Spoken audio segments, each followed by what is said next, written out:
Well, it is time for our first guest section of the FPL 2022-23 season to join us in the studio today.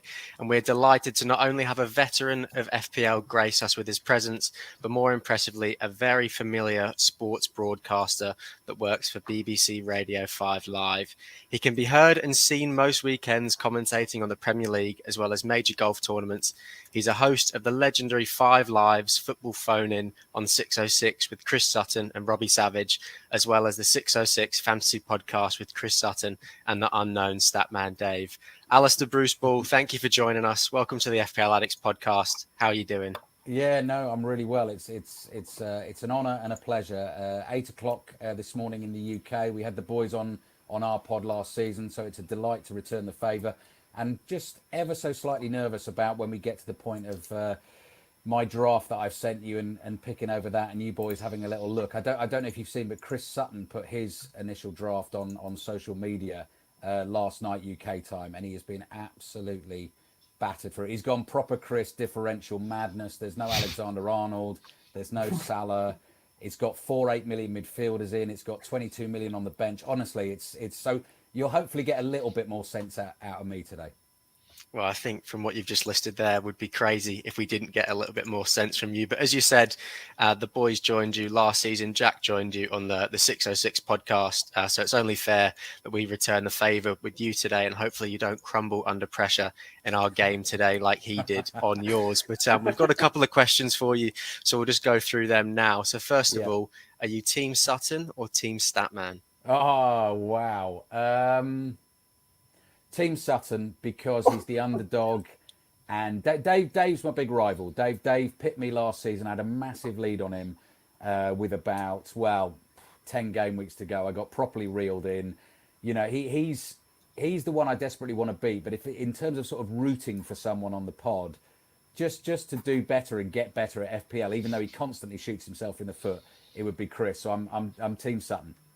I was going to say, but how do you help a man who's got 22 million left on his bench already? You know, what kind of support Elliot, can you give him?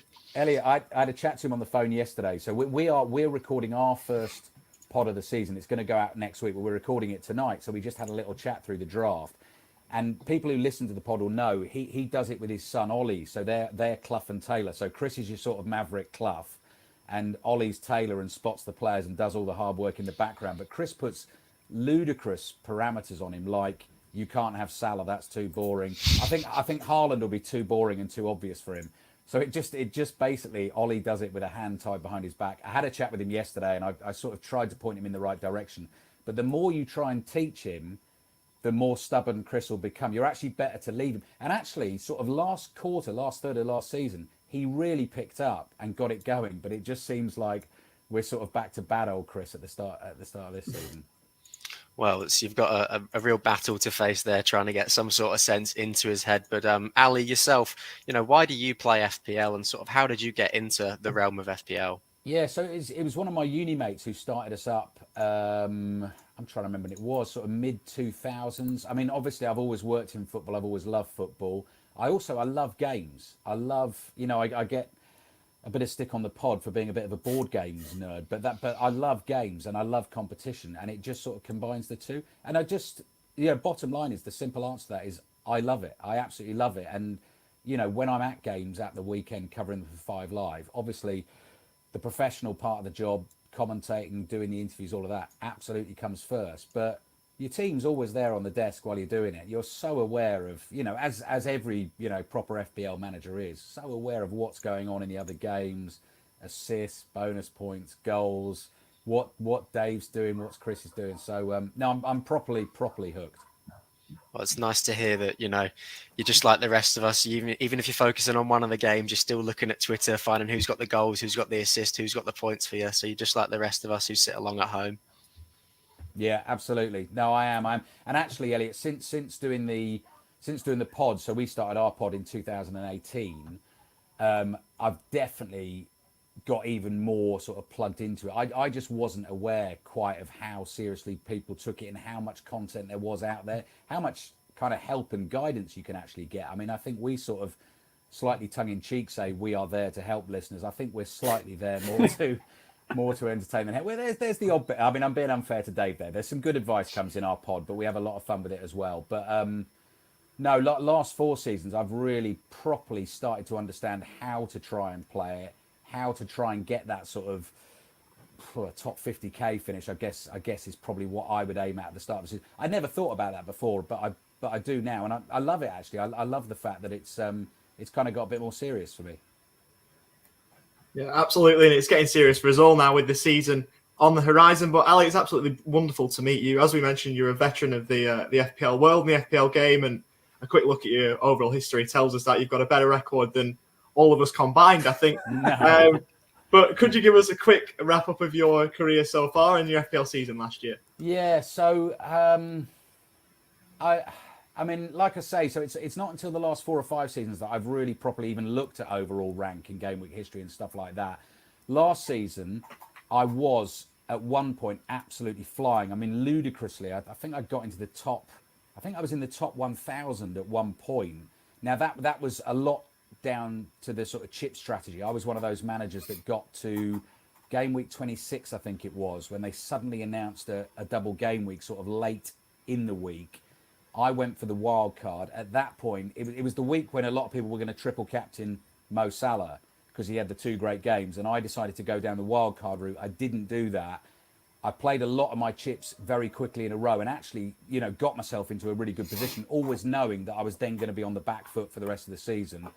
I rather spectacularly blew up at the end of the season, so I dropped from the top 10k with 3 game weeks to go to outside the top 50k. But I mean, it sounds like excuses. A lot of that was to do with the pod being goaded by Chris and Dave. And actually, sort of, I wasn't playing for overall rank. I was playing to sort of try and beat Dave in our league. And I just got to a point where he had chips left in the bank. I was having to do some wacky things to try and stay in front. I went for Kane over Son, which was a terrible decision. There's a lot of stuff I look back on at the end of life. If I'd been playing for overall rank and gone boring and sort of negative and blocked Dave, I would have done a lot better. But I'm slightly sort of torn between doing that and playing the game within our pod. So I've sort of got different things on the go at the same time. Yeah, so you're going against the stubborn nature that Chris has, even though as a Rovers fan, I've got nothing bad to say about Chris, to be perfectly honest. But both me and Elliot are studying journalism, and the pair of us are both budding football commentators as well. Even though we're mediocre at FPL, we both think that it gives us a bit of an advantage talking about FPL and talking about football in general. What advantages do you think the broadcasting has in FPL? And the commentary that you do being all around the game? Yeah, I think, do you know what? It's a really interesting one I find with our football commentaries because I always try and talk about it a little bit, partly to promote our podcast, but partly because I know a lot of our listeners play the game and love the game. It's fascinating in terms of the responses you get after a commentary where you've talked a little bit of fantasy football. So if I'm doing a game with Chris, I mean, had I been doing that game where De Bruyne scored 4 against Wolves at the end of last season, I think Chris was on that game actually, but the commentator who was with him wasn't. But I actually messaged the commentator to say, by the way, Chris has got De Bruyne as captain in fantasy football, see if you can get that in at some point, which they then did. I think the reaction to it is really interesting because it's totally split down the middle. Half the messages you get are, oh, God, please. I mean, fantasy football, it's just a game. What are you doing? Stop talking about it. And the other half are massively positive and so glad, that you're involved and that people listening play the game. So I love doing it. It just brings another sort of facet to the commentary. I don't overdo it in my commentaries. And I think in terms of sort of trying to help me as a manager, I just think I just think because I'm at so many different games, it definitely does help me just watching teams and watching what teams are trying to do sort of strategy wise, maybe over a period of a few weeks, and actually just chatting to people in press rooms, tunnels, whatever. Just it probably helps a little bit, I think. Yeah, brilliant. Hi Ali, so it's really here. Good to meet you. Really. some great insight there so far that you've given us. Absolutely fantastic. I absolutely love it, and I love that you've got the passion for FPL as well, like all of us. Some might know me, especially the lads on the pod, as the hitman last season, taking a few risks, things like that. So what I wanted to kind of say was, what kind of manager are you, would you say? And, would you say you follow stats, your stats or the eye test? Or do you just copy Chris and Dave most of the time? That is very much a bone of contention on the podcast. So last season, basically, really, I think I could have beaten Dave if I'd copied and blocked and been boring. So game week 37, look, I mean, obviously it doesn't bug me because I'm going straight back to a game week I remember so well. But game week 37, if I'd captained Richarlison, Dave had Richarlison, and I think did he captain him or did he captain Vardy? I can't remember. Anyway, if I'd done the boring thing and blocked him, I would have been absolutely fine. But because of the pod and because of trying to be a bit different, I went for Danny Ings and it didn't work. So this season, I'm determined. I'm shutting out all that noise, all the copying chat I don't care about. I'm going to look after my team and do what's best for me. I'm more eye test than stats, although I love listening to Dave on our pod. You guys. I mean, anyone who can kind of maybe sort of back up my eye test or contradict my eye test with stats, I'll definitely listen to, because I think even in my career in commentary, they have become just the depth of them and the wealth of them have become, just absolutely vast. So you'd be a fool not to use them. But I don't know. I think I still, at heart, still play it like I always used to, and I just go. I think I go with my heart more than I do numbers and stats. But I do think I'm also quite template. I'm quite dull, and I know Chris would definitely say that about my management. I mean, you'll have a look at my team in a minute, but I'm quite safe and steady. I'm quite a boring manager, I think. There's nothing wrong with that at all, but I think, as you say, you alluded to the variance there. Look at it sort of like, stats every now and then, but eye test as the job that you're in, very much so eye test. You know what I mean? So that's fantastic. And I do remember the Richarlison, Danny Ings thing from last season. I think it might have been a double game week, and Statman was talking about captaining Richarlison in that one, and Danny Ings wasn't a bad shout, in all fairness to you, Ali. So you were a bit unlucky on that one, I would say. Come off. Yeah, definitely not. I just wanted to sort of ask you, what's your favourite FPL memory? So, maybe a player haul with a triple captain or something like that. Have you got anything that you could give us? Yeah, I mean, I've probably got two, and they both come from sort of recent times because of the pod. Bruno Guimaraes last season, I brought him in randomly just because I was just trying to fill the squad with a cheap midfielder. I can't remember who they were playing, but he scored 2. But on our little WhatsApp group, I told Dave what I was doing, and he absolutely slaughtered me and was laughing. Defensive midfielder, you're a clown, you don't know what you're doing. And honestly, when those goals went in that afternoon, I was out with the family, but I still had the phone on and it buzzed, and it came up that Guimaraes. And when he got the second in particular, it was just, embarrassing, like a child punching the air, basically. That was a massive high. But also, actually, just Chris, who is constantly, he would complain, very unlucky in FPL. There was a Jan Bednarek own goal at Watford a couple of seasons ago when he just brought Bednarek in, which just, honestly, I just fell about laughing. You shouldn't laugh at others' misfortune, but, Chris is just such a grump, and it's just, it was. You've got to. He has his moments where he laughs at you guys plenty, so you've got to take those opportunities, that's for sure. So, brilliant. Thanks, Ali. No worries. Yeah. Listen, it's all about the memories. I mean, obviously, we have plenty of banter on this podcast, taking the mickey out of each other. So you've got to give it to each other when you can. But we're going to go on to your draft team now, Ali. This is what you've come up with so far. Yeah. So take it away, mate. Obviously, you've got a lot of insight on here, so let's go. Yeah, so quite a bit of tinkering to get to this point. And I said to you lads just before we came on, you know, certain players just get in your head. I'm waking up every morning and I look at the squad and I think, nah, Grealish, I need to get Grealish in there. So this morning I've been scribbling down on bits of paper how I could possibly get Grealish in there, which would be, I'd have to take Edison out. So Edison's, that's an interesting one for a start. There's a lot of conversation about the goalkeepers, isn't there, in the FPL community ahead of this season because of the price drop. And it's just that debate about, he's not that exciting a pick and he's got a real ceiling for points, but there's such a clean sheet machine. If you look at the start of Man City's season, that's why I'm tempted there. If I don't go Edison, I'll probably go Raya at Brentford, which would give me another $1 million in the bank. I'm trying to work out how I can get Bailey to Grealish. So if I got Raya in for Ederson, I could do that. I'd probably have to sacrifice Cancelo for Diaz. So I'd still have City. I'd have that double City defence, but I'd lose the attacking, returns of Cancelo, which can be amazing. And then Bailey would go to Grealish. Rashford's one that's come in quite late for me, but it's just that price of 6.5 million, and watching a bit of them in pre-season. I think what happens to Ronaldo is obviously huge there, isn't it? If Ronaldo stays, I think Rashford probably goes for me, and we'll have a look at someone else. Neto's been in that midfield for me. I think he's a very popular sort of budget midfielder pick. Jimenez is now injured at Wolves. Saw a little stat this morning. This is me sort of buying into the stats occasionally now, that without Jimenez, I think Neto's productivity goes down hugely. That doesn't surprise me. I mean, I think you could probably see that with eye test as well.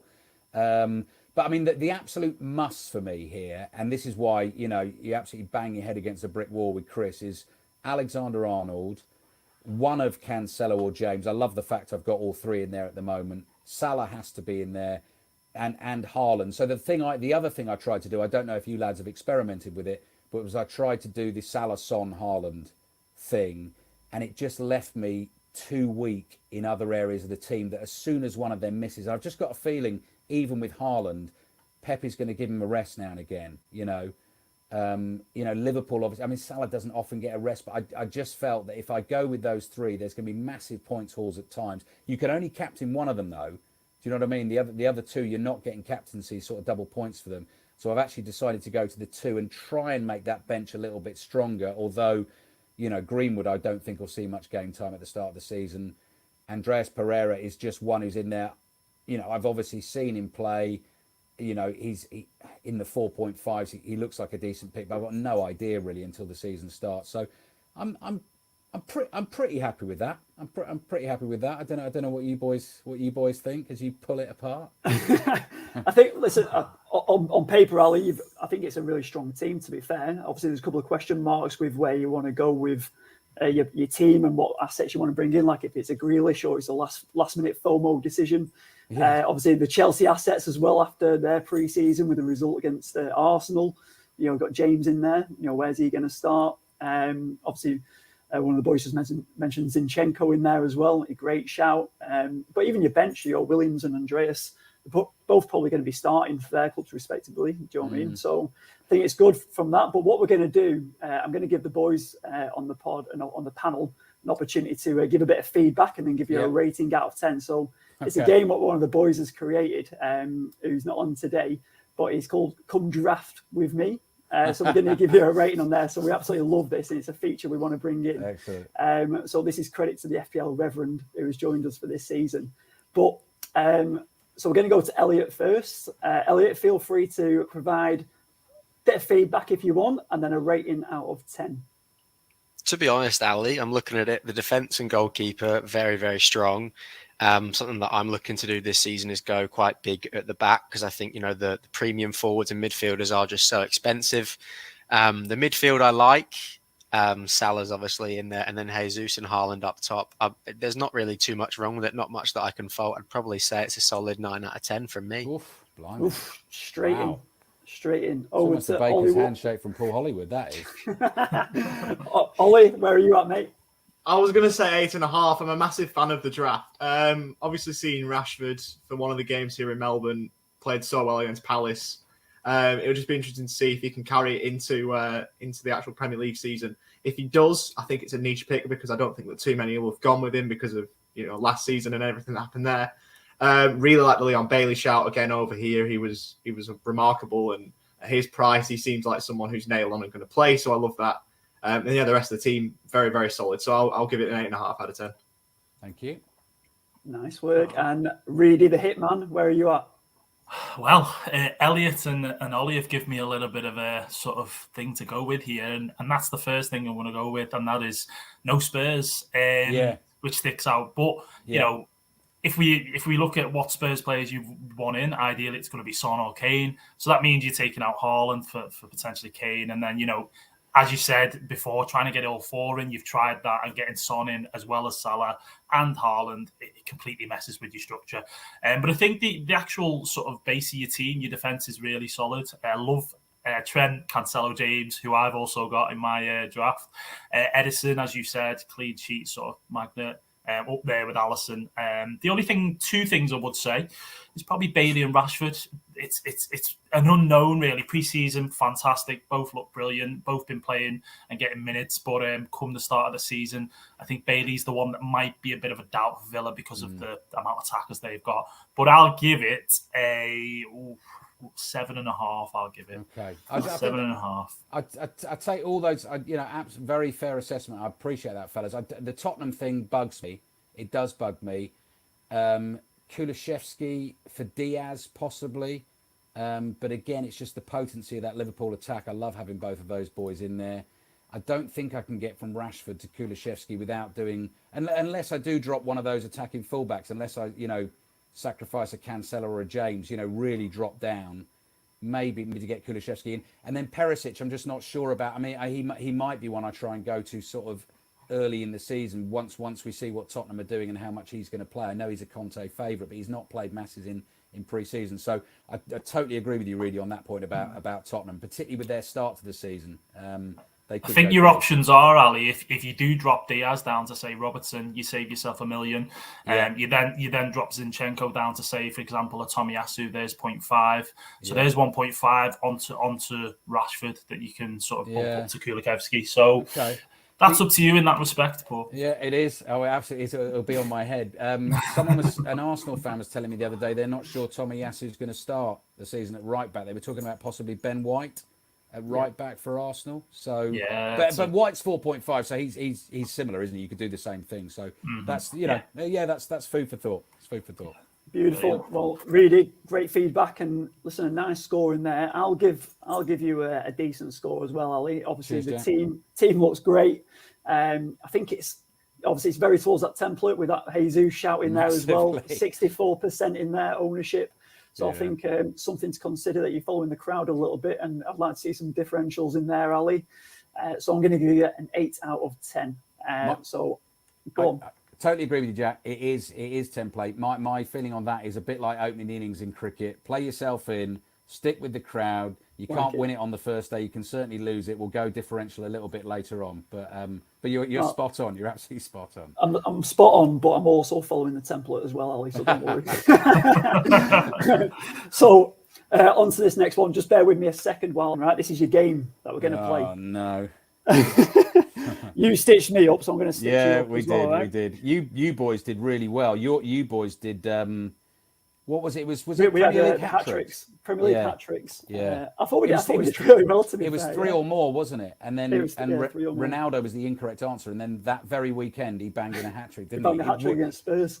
A week later, it would have been a correct answer. That was very unlucky, yeah. It was.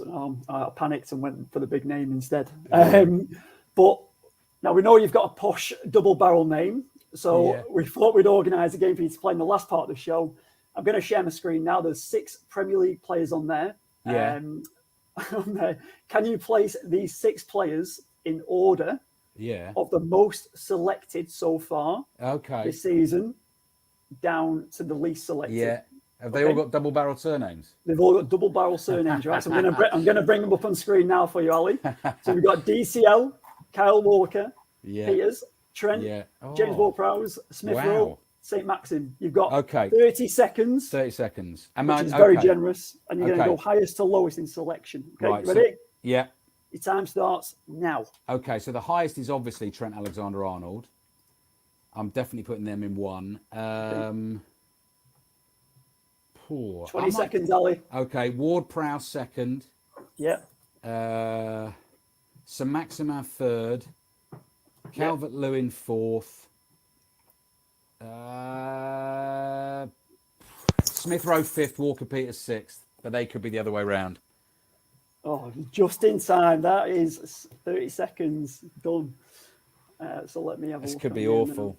This could be awful. Okay, so I'm just going to click on this screen. What with the graphics and everything, this is far more sophisticated than Sutton Death. Sutton Death is sort of back of a fag packet, scribble the answers down, and away we go. There we go. So my HDMI cable is back in. I can see my other screen. Yeah. Okay. There we go. So correct. First place, you said Trent. You got that one correct. So that's 54.4% ownership. In second place, Yes. James Ward-Prowse, 10%. Well done. Yes. You got him down. In third place, what did you say, Ali? I think I said Sir Maximin. In third place, Oh, Saint Maximin. Nice come on. work. In fourth place, what did you say? I said DCL. In fourth place, we've got Smith Rowe. There we go. Done on Smith Rowe, 4.2%. People still ownership. not convinced by Everton then. Understandably so. No. So in fifth place, Calvert-Lewin, 1.9% ownership. Oh, And in sixth place, which you did say, Cal Yeah. Walker-Peters, 1.3% ownership. oh. So you've been done there, Ali. So I've got my own back there on that game. Hang on. I'm quite pleased with that. I didn't embarrass You I was did gonna embarrass very well. myself. I mean, I tell you what, you're going to have to get Chris on this pod. A, to get him playing a game like that, because he wouldn't even have Alexander-Arnold at the top. And B, if you boys have a look at that draft that he's done, honestly, you'd have to be brutally honest with him. The marks out of 10 he would get for his draft would be, I don't know if you can get minus points on your pod, but he's got. We've got our first pod of the season tonight. We're recording it, and we're going to get stuck into his team, and we've got to do something about it. Otherwise, he is going to have a horrendous start to the season. Well, thanks for playing, Elliot. Yeah, thank you for playing, Ali, and obviously a fairly decent attempt there, better than I would have done for sure. But very good job from you there. Just thank you so much for taking the time out to be on our podcast today. We're wishing you all the best across the board for the upcoming season. Obviously, good luck with your podcast tonight and everything, and we'll obviously keep supporting and following you in the FPL and football community. And fingers crossed, you can take that title off of Statman Dave this season. Yeah, well, boys, that's really kind. We will continue to give our support to you as well. Love the pod. Loved having you on the pod last season.